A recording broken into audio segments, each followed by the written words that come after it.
오늘 말씀의 제목을 따라해 보시겠습니다. 어떤 길을 선택할 것인가? 아주 오래된 광고가 있습니다. 한번 사진을 보여주시면 여러분들 기억나실 텐데요. 네, 이 광고 기억나십니까? 네, 순간의 선택이 10년을 좌우합니다. 이런 문구로 된 그런 광고 선전이었는데요. 이 광고는 1981년도 금성전자, 지금의 LG전자가 옛날에는 금성전자였어요. 이 금성전자에서 처음 칼라 TV를 출시하면서 광고했던 그 광고 카피 문구입니다. 순간의 선택이 10년을 좌우합니다. 네, 가전제품 하나 선택하는 데 있어서도 순간의 결정이 참 중요하다는 거예요. 우리도 그런 경험들이 있지 않습니까? 뭐 냉장고, TV, 또 세탁기 이런 거 샀는데 잘못 사가지고 두고두고 후회한 적, 그런 적이 한두 번쯤은 있으실 것 같아요. 가전제품이나 가구 하나 선택하는데도 잘못 선택하면 우리가 이렇게 후회하게 되는데, 우리 인생의 중요한 갈림길에서의 선택은 그와 비교할 수 없을 정도로 얼마나 중요한지 알 수 없다는 사실입니다. 한 번의 선택이 어쩌면 우리 인생의 방향과 우리 인생의 전체의 결과를 좌우할 수도 있다는 것이죠. 오늘 이스라엘 백성들이 그 중대한 선택의 갈림길에 서 있었습니다. 오늘 이스라엘 백성들이 어떤 선택을 했는지, 또 그 선택의 결과가 무엇이었는지를 말씀을 통해 함께 살펴보고자 합니다. 시내산을 출발한 이스라엘, 이제 가나안을 향해 힘찬 행진을 시작했어요. 그런데 그 중간에도 계속해서 사건, 사고가 이어졌습니다. 우리 지도를 한번 보시겠습니다. 시내산을 출발하여 이제 북쪽 가나안 땅을 향해, 예루살렘을 향해 이스라엘 백성들이 전진하기 시작했는데, 그 사이에 여러 곳을 거치게 됩니다. 그런데 이 곳곳마다 이스라엘 백성들이 스스로 사건, 사고를 일으켰다는 거예요. 디베라에서는 악한 말로 하나님을 향해 불평하고 원망하다가 하나님께서 그 진영에 불을 내리셨는데 모세가 기도하여 그 불이 꺼진 일이 있었습니다. 기브롯 핫다와에서는 지난주일 우리가 나누었던 말씀처럼 하나님께 고기를 달라고 그렇게 쓸데없는 원망을 하다가 하나님께 재앙을 받아 많은 이들이 고기를 먹다가 죽임을 당하기도 했었죠. 하세롯에서는 모세가 구스 여인을 취한 일을 가지고 아론과 미리암이 그 지도자 모세를 비방하다가 미리암에게 나병이 걸린 그런 사건이 발생하기도 했습니다. 우여곡절 끝에 이제 드디어 가데스 바네아에 도착하였습니다. 신명기 1장 2절 말씀에 보면 호렙산, 즉 시내산에서 가데스 바네아까지는 10하루길이라 라고 이렇게 기록하고 있어요. 바로 이렇게 10하루길이면 갈 수 있는 거리였는데, 성경을 자세히 살펴보면 무려 10개월이나 걸려서 이스라엘 백성들이 가데스 바네아에 도착하게 되었던 것입니다. 가데스 바네아는 바란 광야의 제일 북단에 자리 잡고 있고, 여기서 이제 가나안 땅은 예루살렘까지는 불과 며칠이면 도달할 수 있는 아주 가까운 곳에 이 가데스 바네아가 위치하고 있었어요. 민수기 13장, 14장 말씀은 이곳 가데스 바네아에서 일어난 사건을 기록하고 있습니다. 먼저 가나안 땅에 들어가기에 앞서서 모세는 그 땅을 정찰하기 위해서 12명의 정탐꾼을 가나안 땅으로 보냅니다. 지파별로 한 사람씩을 뽑아서 가나안 땅을 정탐하게 만들었던 것이죠. 그런데 바로 모세가 가나안 땅에 보냈던 이 12명의 정탐꾼, 그냥 아무나 보낸 것이 아니었다는 거예요. 민수기 13장 3절 말씀에 보니까 모세가 여호와의 명령을 따라 바란 광야에서 그들을 보냈으니 그들은 다 이스라엘 자손의 수령된 사람이라 라고 이렇게 설명하고 있습니다. 정탐꾼들 한 사람 한 사람이 각 지파의 수령, 즉 지도자에 해당하는 사람들이었다는 것이죠. 그런데 이들이 40일 동안 가나안 땅을 정탐하고 돌아와서 이제 백성들에게 보고한 내용은 다 부정적인 내용이었어요. 그에 따른 백성들의 불신과 원망으로 인해서 이제 이스라엘은 하나님으로부터 큰 징계를 받게 됩니다. 용서와 자비가 풍성하신 하나님께서 그들을 다 죽이지 않으셨지만 정탐 기간 40일이 40년 광야 생활로 연장되고 말았던 것이죠. 민수기 14장 34절 말씀 우리 함께 같이 읽겠습니다. 너희는 그 땅을 정탐한 날 수인 40일의 하루를 1년으로 쳐서 그 40년간 너희의 죄악을 담당할지니 너희는 그제서야 내가 싫어하면 어떻게 되는지를 알리라 하셨다라. 아멘. 하나님이 싫어하시는 그 불평과 거역의 죄를 범하였던 이스라엘 백성들, 결국 그 40일의 그 날짜가 하루가 1년으로 해당되어서 40년 동안 그 죄를 담당하며 광야에서 방황하는 결과를 낳게 되었던 것입니다. 오늘 이스라엘 백성들이 이런 안타깝고 비참한 결과를 낳은 그 원인이 과연 무엇이었을까요? 우리 첫 번째로 따라해 보시겠습니다. 왜 실패하였는가? 첫 번째 실패의 원인, 바로 그것은 이스라엘 백성들의 부정적인 태도에 있었습니다. 40일 동안 가나안 땅을 정탐하고 돌아온 12명의 정탐꾼, 그 중에 10명의 사람들은 한결같이 부정적인 내용의 보고를 하였다는 거예요. 어떤 보고를 했을까요? 우리 민수기 13장 31절 32절을 함께 읽겠습니다. 그와 함께 올라갔던 사람들은 이르되 우리는 능히 올라가서 그 백성을 치지 못하리라. 그들은 우리보다 강하니라 하고 이스라엘 자손 앞에서 그 정탐한 땅을 악평하여 이르되 우리가 두루 다니며 정탐한 땅은 그 거주민을 삼키는 땅이요 거기서 본 모든 백성은 신장이 장대한 자들이며. 가나안 거주민들이 우리보다 훨씬 강한 사람들이라는 거예요. 그들은 다 신장이 크고 거인 족속들이라고 이야기합니다. 그리고 가나안 땅에 대해서 하나님이 말씀하신 대로 젖과 꿀이 흐르는 아름다운 땅이 아니라 거주민을 삼키는 땅이라 라고 말하면서 그 땅은 최악의 땅이다. 이렇게 그들이 한결같이 악평을 했다는 것이죠. 그러면서 자신들을 가나안 족속들과 비교하면서 메뚜기 같다라고 비하합니다. 민수기 13장 33절 보니까 거기서 네피림 후손인 아낙 자손의 거인들을 보았나니 우리는 스스로 보기에도 메뚜기 같으니 그들이 보기에도 그와 같았을 것이니라. 오늘 이 10명의 정탐꾼들의 말, 사실 전혀 근거 없는, 전혀 틀린 말은 아니었어요. 가나안 땅으로 들어가는 입구에는 아주 높고 견고한 여리고성이 딱 버티고 있었습니다. 또한 그 땅에는 거인 족속들인 아낙 자손들이 많이 살고 있었어요. 가나안 모든 족속들은 싸움에 능하고 용맹한 전사들이었습니다. 그런데 오늘 10명의 정탐꾼들이 결정적으로 놓치고 있는 사실이 한 가지 있었다는 것입니다. 그것이 무엇입니까? 바로 그들은 만군의 여호와 하나님을 잊어버리고 있었다는 것이죠. 그들의 계산에서 여호와 하나님을 빠뜨려 놓고 있었다는 사실입니다. 하나님께서 자신들에게 주신 약속의 말씀과 자신들이 하나님의 백성이라는 사실을 그들이 망각하고 있었다는 것이죠. 각 지파에 권위 있는 지도자들이 한결같이 그렇게 이야기하니까 이 백성들 전체로 부정적인 절망의 바이러스가 번져가게 되었습니다. 10명의 정탐꾼들, 오늘 자신들이 가진 권위와 영향력을 나쁜 쪽으로 사용해서 수많은 지파의 백성들을 다 시험에 빠뜨리고 말았던 것이죠. 지도자의 위치에 있으면서 백성들을 격려하고 용기를 주지는 못할 망정, 이제 막 약속의 땅에 들어가려고 준비하고 있는 백성들의 마음을 다 무너뜨려서 그 자리에 주저앉게 만들어버렸으니 이게 얼마나 하나님께 큰 죄를 범한 그런 일입니까? 예수님께서는요, 영적인 지도자들이 자신에게 주어진 권위와 영향력을 잘못 사용하는 것에 대해서 엄하게 경고하신 적이 있어요. 우리 마태복음 23장 13절 말씀 같이 읽겠습니다. 화 있을진저 외식하는 서기관들과 바리새인들이여, 너희는 천국문을 사람들 앞에서 닫고 너희도 들어가지 않고 들어가려 하는 자도 들어가지 못하게 하는도다. 아멘. 오늘 민수기 본문에 나오는 10명의 정탐꾼이 바로 이러한 사람들이라는 거예요. 자기뿐만이 아니라 다른 사람들까지도 같이 들어가지 못하게 만드는 사람, 자기만 주저앉고 자기만 뒤로 도망치는 것이 아니라 다른 백성들도 주저앉히고 뒤로 도망가게 만드는 사람, 바로 오늘 예수님이 말씀하신 외식하는 서기관들과 바리새인들과 마찬가지인 사람들이라는 것이죠.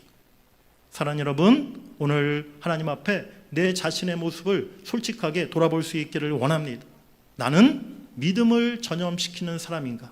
아니면 부정적인 생각과 또 불평하는 말을 전염시키는 사람인가? 우리가 오늘 가정에서 우리 자녀들에게 또 교회에서 다른 성도들에게 어떤 말을 하고 있는가? 우리 자신을 돌아볼 수 있기를 원합니다. 우리의 말 한마디가 우리 가정과 자녀, 교회를 살릴 수도 있고 무너뜨릴 수도 있다는 사실을 여러분들이 꼭 기억하시기를 간절히 바랍니다. 실패의 원인 두 번째는 불신에 있었습니다. 우리 본문 민수기 14장 1절부터 3절 말씀 다시 한번 같이 읽겠습니다. 온 회중이 소리를 높여 부르짖으며 백성이 밤새도록 통곡하였더라. 이스라엘 자손이 다 모세와 아론을 원망하며 온 회중이 그들에게 이르되 우리가 애굽 땅에서 죽었거나 이 광야에서 죽었으면 좋았을 것을 어찌하여 여호와가 우리를 그 땅으로 인도하여 칼에 쓰러지게 하려 하는가. 10명의 정탐꾼들의 말만 듣고 온 백성들이 소리치고 통곡하였어. 차라리 애굽에서나 여기 오기 전 광야에서 죽었으면 더 좋았겠다라고 말합니다. 출애굽 자체를 부정합니다. 약속의 땅 가나안보다 애굽 땅이 더 좋았겠다라고 그들이 이야기하고 있는 것입니다. 하나님의 구원을 거절하고 멸시하는 그러한 이야기를 하고 있는 것이죠. 오늘 이스라엘 백성들이 왜 이와 같은 말을 하고 있는 것입니까? 그들 안에 믿음이 사라졌기 때문이었다는 거예요. 믿음이 사라져버리니까 과거의 애굽 노예 생활이 더 그들의 생각에 아름답게 보여졌던 것입니다. 불신으로 가득 찬 그들의 눈에는 가나안의 거인 족속들만 보였어요. 높은 성벽만 보였어요. 전쟁을 치러야 할 대적들만 눈에 보였던 것입니다. 결국 현실이 그들의 믿음을 다 삼켜버리고 말았던 것이죠. 믿음으로 구원받고 믿음으로 약속의 땅을 기업으로 받는 것인데 오늘 이스라엘 백성들에게 그 믿음이 없었던 것입니다. 우리가 잘 아는 히브리서 11장 6절 말씀에 믿음이 없이는 하나님을 기쁘시게 못하나니라고 성경은 말씀하고 있어요. 오늘 이스라엘 백성들에게 그 믿음이 없었던 것입니다. 사랑하는 여러분, 우리 신앙생활 가운데 가장 중대한 질문이 있습니다. 그 중대한 질문이 무엇이냐?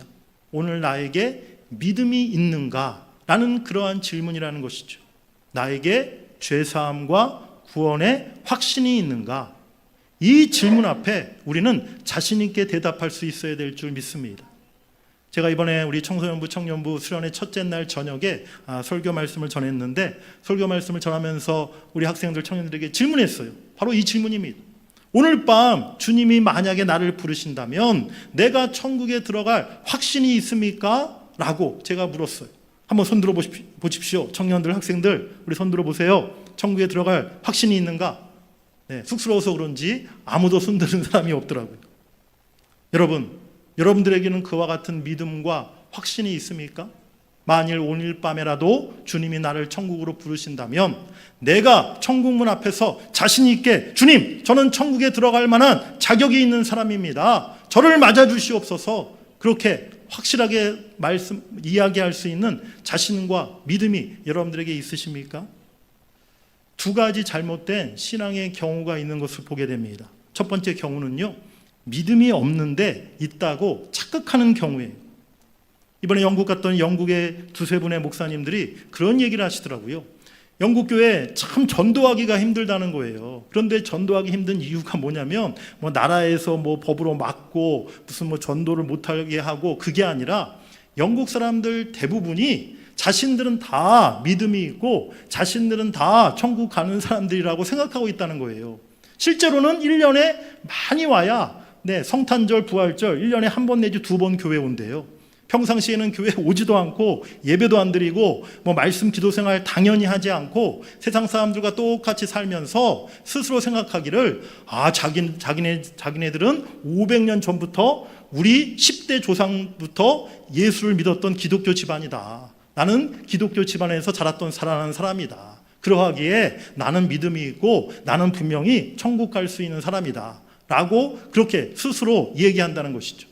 그래서 교회 안 나오는 사람한테 아무리 전도를 해도 교회 나올 생각을 안 하고 그냥 나는 교회 안 나가도 천국 갈 수 있어요 라고 대답하는 경우들이 엄청나게 많다는 거예요. 그야말로 착각 아닙니까? 두 번째 잘못된 신앙의 경우는요, 분명한 믿음, 구원의 확신이 없는 그런 경우라는 거예요.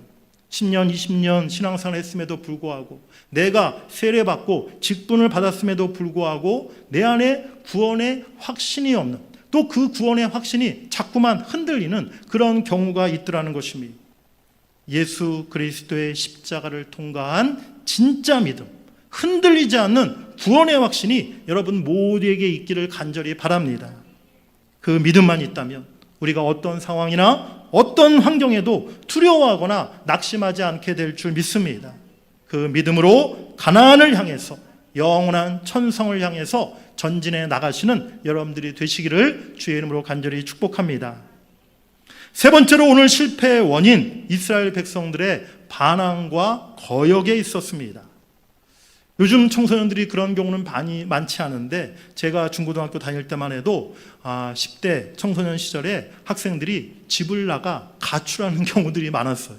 저희 반에서 이렇게 보면 친구들이 어느 날 며칠 동안 학교를 안 나와요. 뭐 어디가 아파서 학교 안 나오나? 나중에 보면 이 친구가 부모님에게 혼나고 며칠 동안 가출했다가 한 3, 4일 만에 다시 이렇게 집으로 돌아와서 학교에 나온 거예요. 며칠 동안 집 나갔다가 다시 돌아온 아이의 모습을 보면 며칠 사이에 그냥 얼굴이 헬쭉해져가지고 고생 실컷 하고, 너 어디 갔다 왔냐 물어보면은 엄마한테 혼나고 집 나가가지고 저기 대전역 밑에 가가지고 며칠 동안 이렇게 처음에 한 돈 2,000원 가지고 나갔는데 하루 뭐 3끼 사 먹고 나니까 그 다음 날부터는 먹을 게 없어가지고 이틀 동안 쫄쫄 굶다가 비 맞고 더 이상 버틸 수가 없어서 집으로 돌아왔다. 그런 이야기 하는 거죠. 아이들이 왜 10대 시절에 그렇게 집을 나가 가출하는 것입니까? 다른 이유가 없어요. 부모에게 반항심으로, 부모에게 한번 반항해 보려고 그렇게 집을 나가는 거죠. 결코 좋은 의도가 아니라는 것입니다. 그런데 하나님께 거역하고 하나님께 반항한다는 것은요, 그렇게 철없는 10대 아이들이 집 나가는 가출과는 비교가 안 될 정도로 너무나 큰 범죄이고 너무나 큰 악행이라는 사실입니다. 오늘 본문 4절에 이스라엘 백성들이 이렇게 서로 이야기합니다. 우리가 한 지휘관을 세우고 애굽으로 돌아가자 하며. 여기서 지휘관이라는 말은 인도자, 우두머리를 의미하는 것입니다. 지금 이스라엘 백성들은 이제 우리가 가나안 땅으로 들어가는 거 포기하고 다시 옛 생활 애굽으로 돌아가자. 그러기 위해서는 하나님이 세우신 지도자인 모세를 이제 배척하고 우리들의 뜻에 맞는 새 지도자를 세우자라고 그들이 지금 모의하고 있었던 거예요. 지금까지의 단순한 원망과 불평을 넘어서서 아주 구체적이고 의도적으로 하나님 앞에 반항하는 행동을 그들이 하고 있는 것입니다. 더 이상 하나님의 통치와 하나님의 인도함을 받지 않겠다는 하나님에 대한 반역을 그들이 꾀하고 있었던 것이죠. 그 말을 듣고 여호수아와 갈렙이 옷을 찢고 외치며 말합니다. 9절 말씀에 다만 여호와를 거역하지는 말라. 또 그 땅 백성을 두려워하지 말라. 오늘 여호수아와 갈렙은 이스라엘 백성들이 요구하는 것이 하나님을 향한 반항과 거역이라는 사실을 분명히 경고하고 있는 것입니다. 오늘 이들의 반항과 거역의 결과가 무엇이라고 성경은 우리에게 교훈하고 있습니까? 오늘 민수기 14장 이하의 말씀을 보면요, 이 불신앙의 보고를 했던 10명의 정탐꾼들, 그 자리에서 하나님께서 재앙을 내리셔서 다 그들을 죽이셨다라고 말씀하고 있어요. 모세의 간절한 중보 기도를 통해서 백성들에게는 하나님의 진노가 내리지 않으셨지만, 그러나 하나님은 그 끝에 분명하게 말씀하셨어요. 민수기 14장 26절 이하에 보면 나를 믿지 않고 원망하였던 너희들 가나안 땅에 결단코 들어가지 못하리라. 너희가 가나안 땅을 정탐했던 40일 그 하루하루를 1년으로 쳐서 너희가 앞으로 40년간 너희의 죄악을 담당하다가 이 광야에서 다 죽고 소멸될 것이다 라고 하나님이 선포하십니다. 그 말씀대로 이스라엘 백성들은요, 불과 며칠이면 들어갈 수 있었던 가나안 땅을 눈앞에 두고 광야를 뺑뺑 돌고 돌아서 무려 40년 동안이나 방황한 고난의 생활을 보내야만 했다는 것입니다. 결국 하나님께 반역하였던 출애굽 1세대 여호수아와 갈렙 두 사람만 제외하고 전부 다 가나안 땅에 발을 딛지 못하고 광야에서 다 죽게 되는 비극적인 결말을 맞이하고 말았던 것이죠. 오늘 우리 모두는 오늘 이스라엘이 실패한 이 이유를 우리 신앙의 반면 교사로 삼아야 될 줄 믿습니다. 우리 신앙 가운데 부정적인 마음, 불신의 마음, 또 하나님의 뜻을 거역하는 마음이 우리 마음에 있어서는 안 될 줄 믿습니다. 그 모든 마음들을 다 벗어버리고 우리가 오직 하나님의 약속의 말씀 의지하여 가나안 땅 천성을 향해 믿음으로 나아갈 수 있기를 간절히 바랍니다. 우리 크게 두 번째로 따라해 보시겠습니다. 믿음의 선택. 이처럼 민수기 13장, 14장의 분위기는 굉장히 어둡고 절망적인 그런 내용이에요. 하지만 그 가운데 믿음의 길을 선택한 사람들이 있었습니다. 하나는 무릎을 꿇었던 사람이었고요, 다른 하나는 믿음을 선포했던 사람이었습니다. 첫 번째로 모세와 아론이 하나님 앞에 엎드렸어요. 오늘 5절 말씀해 보니까 모세와 아론이 이스라엘 자손의 온 회중 앞에서 엎드린지라 라고 말씀하고 있습니다. 오늘 모세와 아론, 이스라엘 백성들 회중 앞에서 엎드렸다라고 본문을 말씀하고 있는데요, 사람들 앞에 엎드렸다는 얘기가 아니에요. 그 사람들이 보는 앞에서 하나님 앞에 바로 모세와 아론이 엎드려 기도했다는 것입니다. 그리고 14장 13절 이하에 보면 모세가 하나님의 자비와 용서를 간절히 구하는 기도의 내용이 나옵니다. 오늘 모세는요, 문제보다 현실보다 하나님을 먼저 바라보았어요. 바로 10명의 정탐꾼들의 이야기를 듣지 아니하고 백성들의 원망의 소리를 듣지 않았습니다. 그가 하나님 앞에 엎드려 기도함으로 하나님을 바라보았다는 사실을 우리가 깨달아야 될 줄 믿습니다. 바로 이것이 믿음의 선택, 첫 걸음이라는 것이죠. 두 번째로 여호수아와 갈렙은 옷을 찢었습니다. 6절 말씀해 보니까 그 땅을 정탐한 자 중 눈의 아들 여호수아와 여분의 아들 갈렙이 자기들의 옷을 찢고 라고 말씀하고 있어요. 성경에서 옷을 찢는다는 것은요, 깊은 슬픔과 회개와 영적인 탄식을 의미하는 것입니다. 왜 오늘 여호수아와 갈렙이 자신들의 옷을 찢으며 그렇게 부르짖고 탄식했을까요? 다른 이유가 아닙니다. 백성들의 불신앙의 모습을 보며 그들이 탄식하며 옷을 찢었던 것입니다. 오늘 우리가 탄식하며 울고 또 하나님 앞에 참으로 간구하는 내용들이 무엇입니까? 오늘 우리들은요, 주로 현실적인 어려움과 고난 때문에 탄식하며 울지 않습니까? 경제적인 문제, 물질적인 문제 때문에 우리가 탄식하며 울 때가 많지 않습니까? 내 건강의 문제 때문에 탄식하며 울 때가 많지 않습니까? 오늘 하지만 여호수아와 갈렙은요, 현실의 상황 때문에 그들이 탄식하며 울었던 것이 아니었어요.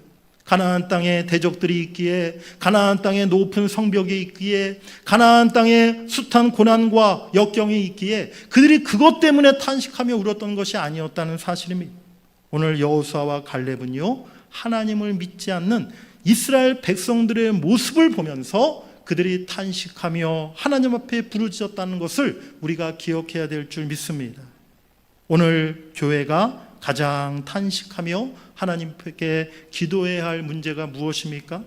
여러분, 오늘 교회의 가장 큰 위기는요, 사람이 적은 것에 있지 않아요. 재정과 물질이 부족한 것에 있지 않습니다. 무슨 교회 프로그램이 없는 것이 문제가 아닙니다. 가장 큰 위기는 하나님을 신뢰하지 않는 믿음의 위기라는 사실을 우리가 분명히 깨달아야 될 줄 믿습니다. 우리가 오늘 탄식하며 기도하며 주님 앞에 울며 부르짖어야 될 것, 우리 가정에 믿음이 없음을, 우리 교회 안에 진정한 믿음이 없음을 우리가 탄식하며 하나님 앞에 기도해야 될 줄 믿습니다. 그 탄식의 기도를 통하여 하나님이 우리를 불쌍히 여기시고 우리들에게 더 귀한 믿음을 허락해 주실 줄 믿습니다.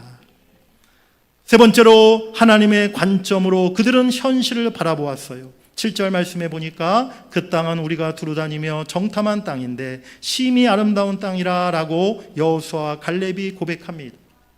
오늘 12명의 정탐꾼이 똑같이 40일 동안 가나안 땅을 정탐하지 않았습니까? 그때 여호수아와 갈렙은 아주 좋은 곳만 다니고 나머지 10명의 정탐꾼은 힘든 곳만 다녔던 것일까요? 아니에요. 12사람이 똑같은 땅을 보고 온 거예요.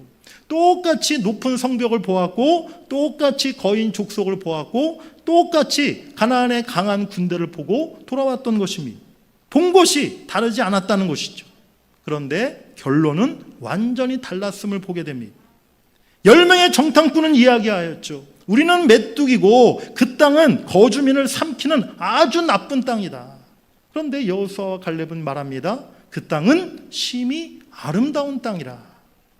왜 이런 차이가 생겼습니까? 바라보는 기준이 달랐기 때문인 것이죠. 똑같은 세상을 우리가 밖을 볼 때도 우리가 선글라스를 여름에 이렇게 요즘 햇빛이 뜨거워서 운전할 때나 또 이게 길거리 갈 때 우리가 선글라스 많이 쓰지 않습니까?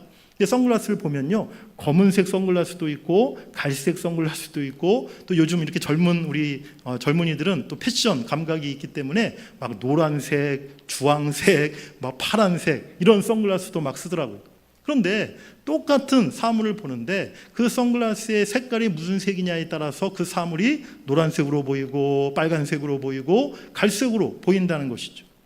똑같은 이치미.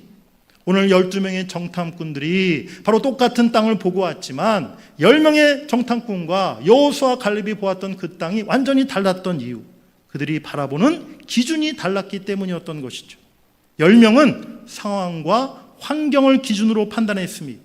하지만 여호수아와 갈렙은 하나님의 약속을 기준으로 현실을 판단했던 것입니다.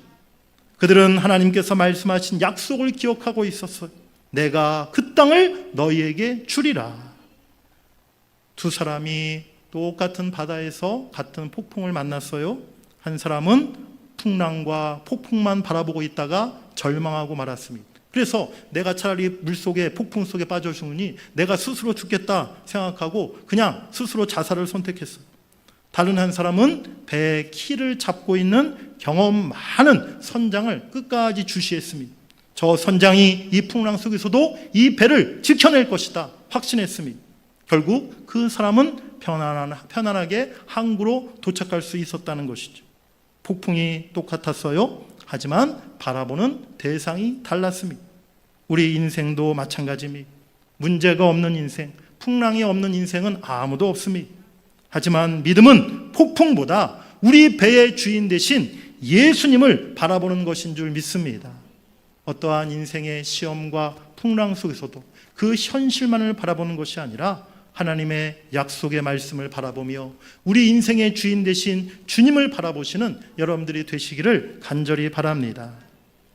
마지막 믿음의 선택의 근거는 하나님이 우리를 기뻐하시면 여기에 있었다는 것입니다. 우리 본문 8절 말씀 함께 읽어보시겠습니다. 여호와께서 우리를 기뻐하시면 우리를 그 땅으로 인도하여 들이시고 그 땅을 우리에게 주시리라. 아멘. 오늘 여호수아와 갈렙은 자신들의 그 믿음의 선택의 근거에 대해서 이야기하는데요, 다른 근거를 이야기하지 않아요. 우리가 힘이 있으니까, 우리가 싸움을 잘하니까, 우리 이스라엘 백성들의 숫자가 가나안 족속들보다 훨씬 더 많으니까 우리가 가나안 땅을 차지할 수 있다라고 이렇게 이야기하지 않습니다. 그들의 선택의 근거는 단 한 가지였어요. 여호와께서 우리를 기뻐하시면 가나안 땅에 입성하고 가나안 땅을 차지하는 것, 그것은 오직 여호와 하나님의 기쁘신 뜻, 즉 하나님의 주권적인 은혜로 이루어질 것임을 오늘 여호수아와 갈렙이 고백하고 있는 것입니다. 그렇습니다. 가나안 땅 정복은요, 애시당초 이스라엘이 가지고 있는 어떤 능력이나 상황이나 환경에 의해서 결정되는 문제가 아니었어요. 오직 이스라엘을 향한 하나님의 계획과 주권에 따라 결정될 일이었다는 것입니다. 이스라엘 백성들은 단지 그 은혜를 누리기만 하면 되었던 것이죠. 사랑하는 여러분, 오늘 10명의 정탐꾼과 여호수아 갈렙의 차이가 무엇입니까? 똑같은 현실을 보았지만 한쪽은 하나님 없이 현실만을 보았고 다른 한쪽은 하나님의 약속 안에서 현실을 보았던 것입니다. 오늘 우리의 삶에서도 승리와 패배를 결정하는 것은 환경이 아니라 하나님의 약속을 붙드는 믿음에 있다는 사실을 여러분들이 잊지 마시기를 간절히 바랍니다. 마지막 세 번째로 세상의 미움 속에서 나타나는 하나님의 영광을 오늘 본문에서 찾을 수가 있습니다. 오늘 본문 마지막 10절 말씀인데요, 우리 함께 같이 읽겠습니다. 그들을 돌로 치려 하는데 그때 여호와의 영광이 회막에서 이스라엘 모든 자손에게 나타나시니라. 아멘. 여호수아와 갈렙의 그 믿음의 고백을 듣고 백성들이 어떤 반응을 보였어요? 오히려 여호수아와 갈렙을 돌로 쳐서 죽이려고 했다는 거예요. 그들이 했던 믿음의 말을 이스라엘 백성들이 듣기 싫어했던 것입니다. 언제나 불신앙은 믿음을 싫어하게 되어 있어요. 빛과 어두움이 충돌하게 되어 있는 것입니다. 하지만 하나님은 바로 그 순간에 영광을 나타내셨습니다. 본문 마지막에 여호와의 영광이 회막에서 나타나시니라 라고 말씀하고 있는 것입니다. 백성들이 돌을 들었을 때 하나님이 영광을 나타내셨습니다. 사람이 안 된다고 끝났다고 말했을 때 하나님은 하나님의 일을 시작하셨는 줄 믿습니다. 오늘 우리가 함께 나누었던 민수기 14장의 말씀, 사실은 굉장히 우울하고 슬프고 안타까운 내용이 기록되어 있어요. 이스라엘 백성들, 하나님이 약속하신 그 가나안 땅 눈앞에서 그들은 뒤로 돌아서고 말았습니다. 그 잘못된 선택의 결과로 광야에서 40년간을 더 방황하게 되었어요. 사랑하는 여러분, 오늘 우리도 우리 인생 살아가는 가운데 가데스 바네아에 서 있을 때가 많습니다. 우리가 어떤 길을 선택할 것인가, 그 선택의 갈림길에 서 있을 때가 많다는 사실입니다. 우리 앞에 거인이 있을 수도 있습니다. 높은 성벽이 우리를 가로막을 때도 있습니다. 도저히 내 힘으로 넘을 수 없을 것처럼 보이는 현실의 문제가 우리 앞에 놓여져 있어요. 오늘 천국을 향해, 가나안을 향해 가는 우리 신앙의 여정, 그야말로 철로 역정이다라고 그렇게 말할 수가 있습니다. 이번에 우리 청소년부 청년부 수련회 첫째 날 교회에서 출발하면서 먼저 대둔산의 정상에 올라갔다 왔다고 하더라고요. 철로 역정 프로그램이라고 타이틀을 붙여가지고 이 더운 여름날 한낮에 우리 학생들 청년들이 그 대둔산 그 경사 계단 다 올라가지고 그 꼭대기까지 올라갔다 왔다는 제가 말을 들었는데 참 우리 박 목사님 대단하다 제가 속으로 생각했습니다. 믿음이 참 좋다. 오늘 우리의 천성으로 가는 그 길 가운데요, 사실은 우리가 뛰어넘어야 할 우리 힘으로 감당하기 어려운 장애물들이 많이 있다는 거예요. 하나님께서 애시당초 이스라엘 백성들에게 너희들 가나안 땅에 들어갈 때 그냥 편안하게 아무런 어려움 없이 들어갈 것이다, 그렇게 말씀하지 않으셨다는 것이죠. 가나안 땅에 들어가려면 수많은 장벽을 넘어서고 그 대적들과 싸워 이겨야만 했다는 것입니다. 사도 바울이 사도행전 14장 22절에 이와 같이 고백합니다. 제자들의 마음을 굳게 하여 이 믿음에 거하라 권하고 또 우리가 하나님 나라에 들어가려면 많은 환난을 겪어야 할 것이라. 그렇습니다. 우리 또한 하나님 나라에 들어가기까지 많은 환난과 많은 시험과 역경을 겪어야만 한다는 사실을 우리가 기억해야 될 줄 믿습니다. 하지만 인생에 그 모든 숱한 어려움과 시험과 환난이 있다 할지라도 우리는 믿음의 길을 선택해야 될 줄 믿습니다. 오늘 여호수아와 갈렙의 고백을 나의 고백으로 우리 모두가 삼을 수 있기를 원합니다. 그들을 두려워하지 말라. 그들은 우리의 먹이라. 여호와께서 우리와 함께 하신다. 오늘 우리가 그와 같은 믿음으로 천성을 향해 나아갈 때, 우리 인생길을 향해 나아갈 때 어떠한 역경, 어떠한 장애물이 있다 할지라도 그것을 넘어서고 그것을 승리해낼 줄 믿습니다. 사랑하는 성도 여러분들, 현실만을 보는 사람이 아니라 하나님의 약속을 바라보는 여러분들이 되시기를 바랍니다. 불신과 거역의 길을 선택하는 것이 아니라 언제나 믿음의 길을 선택하시는 여러분들이 되시기를 간절히 바랍니다. 그 믿음으로 하나님께서 예비하신 약속의 땅, 영원한 가나안을 여러분의 기업으로 소유하시는 여러분 모두가 되시기를 주의 이름으로 간절히 축원합니다.